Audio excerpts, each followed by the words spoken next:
Hello guys, welcome back to my channel Kathas diary. আপনারা সবাই কেমন আছেন? আশা করি খুবই ভালো আছেন। তো দেখতে দেখতে চলে এলো উইন্টার মানে তো ঘোরাঘুরি আর পিকনিকের সময়। এই পিকনিক বা ঘোরাঘুরিতে যদি একটু অন্যরকম হয়, নিত্যদিনের থেকে আলাদা। চিকেন এবং মাটন তো আপনারা রেগুলার বেসিসে খেয়েই থাকেন, তো আজকে তাই নিয়ে চলে এসেছি টার্কির একটি নতুন দুর্দান্ত রেসিপি, যার নাম টার্কি হান্ডি। তো চলুন দেখে নিই এই রেসিপিটা আমি কিভাবে তৈরি করে নিচ্ছি। So let's jump into the video.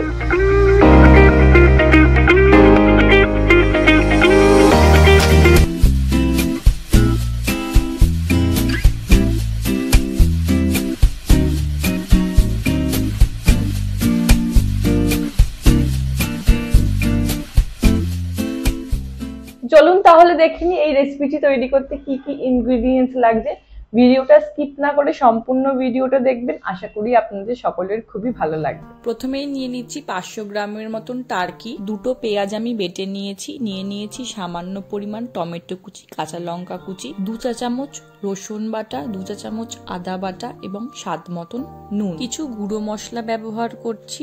নিয়েছি হলুদ গুঁড়ো, গোলমরিচ গুঁড়ো, ধনে গুঁড়ো এবং জিরে গুঁড়ো। আমি কালার আনার জন্য ব্যবহার করছি কাশ্মীরি লাল লঙ্কা গুঁড়ো। আপনারা চাইলে নর্মাল লাল লঙ্কা গুঁড়ো ব্যবহার করতে পারেন। আর নিয়েছি সর্ষের তেল এবং চিনি। একটা বড় বোলে টার্কিটা ট্রান্সফার করে নিয়েছি। 4 চা চামচের মতন পেঁয়াজ বাটা আমি এখানে দিয়ে দিচ্ছি। তারপর দিয়ে দিচ্ছি 1 চা চামচ আদা বাটা। তারপর দিচ্ছি 1 চা চামচ রসুন বাটা। যেহেতু আমি এখানে ফ্রেশ মিট ব্যবহার করছি, তাই আদা এবং রসুন বাটা অল্প পরিমাণেই ব্যবহার করছি। সমস্ত ইনগ্রিডিয়েন্টসকে খুব ভালোভাবে টার্কির সঙ্গে মাখিয়ে নেব। এবার একে একে গুঁড়ো মশলাগুলো দিয়ে নিচ্ছি। প্রথমেই দিয়ে দিচ্ছি 2 চা চামচের মতন নুন। আপনারা আপনাদের টেস্ট মতন নুন অ্যাড করতে পারেন। তারপর অ্যাড করছি 1 চা চামচ গোলমরিচ গুঁড়ো। তারপর দিচ্ছি 2 চা চামচ ধনে গুঁড়ো। একই পরিমাণ অর্থাৎ 2 চা চামচ দিয়ে দিচ্ছি জিরে গুঁড়ো। আরো দিয়ে দিচ্ছি 1 চা চামচ হলুদ গুঁড়ো। হলুদ আমাদের শরীরে ইমিউনিটি পাওয়ার বাড়াতে সাহায্য করে। তারপর দিয়ে দিচ্ছি 1 চা চামচ কাশ্মীরি লাল লঙ্কা গুঁড়ো।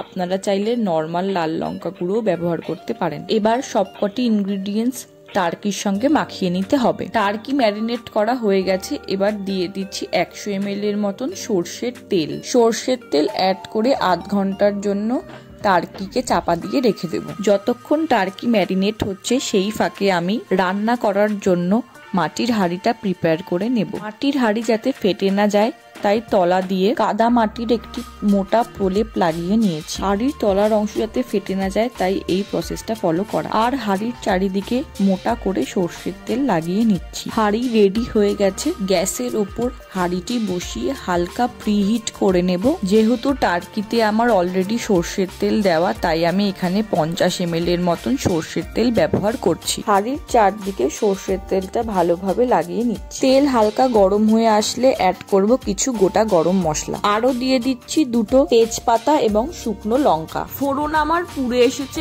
অর্থাৎ খুব ভালোভাবে ভাজা হয়ে গেছে।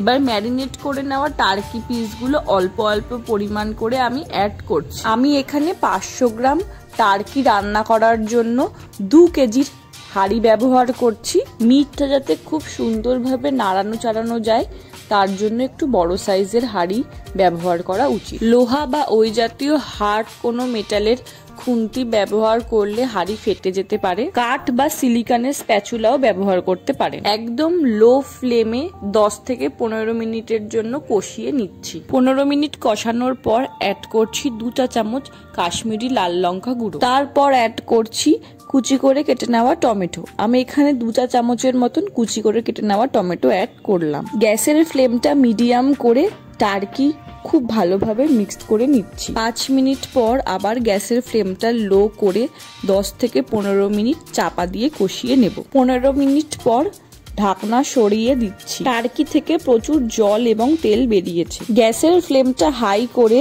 জলটা টানিয়ে নেব। মাঝে মাঝেই স্প্যাচুলার সাহায্যে নাড়িয়ে নিতে হবে। ছাল সমেত মাঝারি সাইজের একটি গোটা রসুন আমি এখানে অ্যাড করছি। এটা সম্পূর্ণ অপশনাল, আপনারা চাইলে স্কিপও করতে পারেন। 5 মিনিট অন্তর অন্তরই টার্কিটাকে খুব ভালো করে স্প্যাচুলার সাহায্যে নাড়িয়ে যেতে হবে, না হলে তলা থেকে লেগে যেতে পারে। সমস্ত স্পাইসের ব্যালেন্স করার জন্য দিয়ে দিচ্ছি 1 চা চামচ চিনি। এবার হাঁড়িকে দমে বসাবো। শক্ত করে আটার একটি ডো করে সেটাকে হাঁড়ির মুখের চারদিকে লাগিয়ে নিচ্ছি। আটা দিয়ে হাঁড়ির মুখের এজটা খুব ভালোভাবে সিল করে নিচ্ছি। এই সময় গ্যাসের ফ্লেম লো রাখতে হবে, হাই ফ্লেমে রাখলে হাত পুড়ে যেতে পারে। এবার ঢাকনা দিয়ে হাঁড়ির মুখটা পুরো বন্ধ করে দেব। আমি যে প্রসেসে করলাম সেই প্রসেস ফলো করলে হাঁড়ি ফাটার চান্স অনেক কম হবে। আটা দিয়ে হাঁড়ির ঢাকনা এবং হাঁড়ির মুখের মাঝখানের গ্যাপটা খুব ভালোভাবে সিল করে নিচ্ছি। 40 মিনিটের জন্য দম দিয়ে নেব।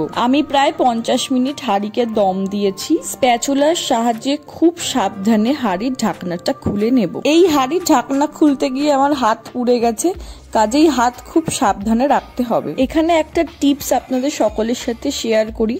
যদি একটি হাঁড়িতে 2 থেকে 3 বার আপনারা অলরেডি চিকেন বা মাটন রান্না করে ফেলেন, তাহলে আপনারা হিট ডাইরেক্ট হাঁড়িতে না লাগিয়ে কোনো তাওয়া বা চাটুর ওপরে রেখে এই রেসিপিটা তৈরি করতে পারেন। আপনারা চাইলে গ্রেভিটা আরো একটু টানিয়ে নিতে পারেন বা আমার মতো এইভাবেই প্লেটিং করতে পারেন। তো আমার এখানে প্রিপারেশনটা রেডি হয়ে গেছে, এবার আমি খুব সুন্দরভাবে সার্ভিং করে নেব। এই রেসিপিটি রুটি, নান, কুলচা অথবা নর্মাল স্টিম রাইসের সাথেও ট্রাই করতে পারেন। আর যদি সাথে থাকে সামান্য স্যালাড তাহলে তো কথাই হবে না। তাহলে চটপট তৈরি করে নিন এই নিউ ইয়ারে হান্ডি টার্কি।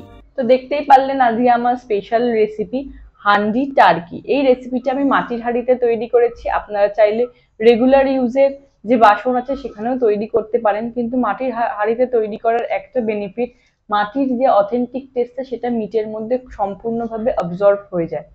হান্ডি টার্কি রেসিপিটা আপনারা একবার হলেও বাড়িতে ট্রাই করতে পারেন। সামনেই আসে 31st 25th। এই স্পেশাল দিনগুলোতে যদি এরকম একটা স্পেশাল রান্না করা যায় তাহলে বছরের শেষটা হয়ে উঠবে খুবই সুন্দর। এই রেসিপিটা আমার ভিডিও দেখে যদি আপনারা তৈরি করেন সেটা আমাকে অবশ্যই কমেন্টের মাধ্যমে জানাবেন। আর এটাও জানাবেন যে আপনারা এর আগে টার্কির কি কি রেসিপি ট্রাই করেছেন, আর এছাড়াও টার্কির কি কি নতুন নতুন রেসিপি আমি যেটা ট্রাই করতে পারি সেগুলো আমাকে সাজেশনে কমেন্টের মাধ্যমে জানাতে ভুলবেন না। Thanks for watching, by.